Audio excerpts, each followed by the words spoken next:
Geçecek. Ay sağ ol hemşehrim.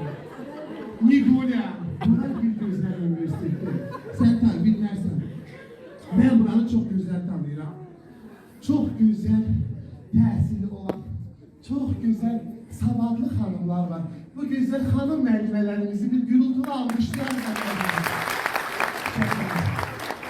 Ben teşekkür ederim beni güzel bir teşvik ederim. Siz güzel hanımlarımıza var olasınız.